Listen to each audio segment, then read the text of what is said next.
সাধারণত একটা রিলে কীভাবে কাজ করে এটাকে যদি বুঝতে হয় তাহলে তাকে আমাদের পূর্ণরূপে খুলে নিতে হবে। কিন্তু যেহেতু আমরা পূর্ণরূপে খুলতে পারি না, তাই আমরা বুঝতে পারি না ভিতরে মেকানিজমটা।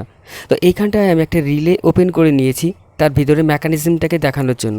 অর্থাৎ যদি কোনো রিলের কয়েলের যে দুটো টার্মিনাল সেখানটা আমরা প্লাস এবং মাইনাস ভোল্টেজ দিই, তাহলে সেই কয়েলটা ম্যাগনেটে পরিণত হয়। আর মধ্যে থাকা যে স্পিন্ডল, সেই স্পিন্ডলটা ম্যাগনেট এর জন্য ওপরের যে অ্যাক্সেল সেটাকে টেনে ধরে নিচের দিকে।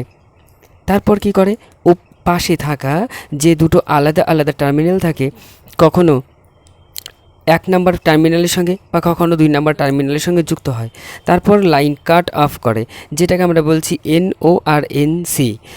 আর উপরের যে টার্মিনাল যার সঙ্গে যুক্ত থাকে তার সঙ্গে একটা স্প্রিং লাগানো থাকে, যে স্প্রিংটার কাজ আগের পূর্ণ অবস্থায় ফিরে যেতে সাহায্য করা।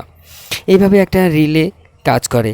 এবার এটা একটা বড় ধরনের রিলে, যেহেতু 5 ভোল্ট, তাই আমি এখানটা 15 ভোল্ট প্রডিউস করেছি। আর এর ফলে ভিতরে ম্যাগনেটের যে পাওয়ার অ্যাটাচমেন্টের অনেকটা বেড়ে গেছে। তো এইভাবেই কাজ করে মেনলি একটা রিলে। তো এই ধরনের যদি আরও ভিডিও আশা করো বা পেতে চাও, তাহলে আমার এই চ্যানেলটাকে অবশ্যই সাবস্ক্রাইব করে রাখতে পারো। ইনফরমেটিভ ভিডিও পাওয়ার জন্য চ্যানেলটাকে অবশ্যই সাবস্ক্রাইব, লাইক এবং শেয়ার করতে ভুলবেন।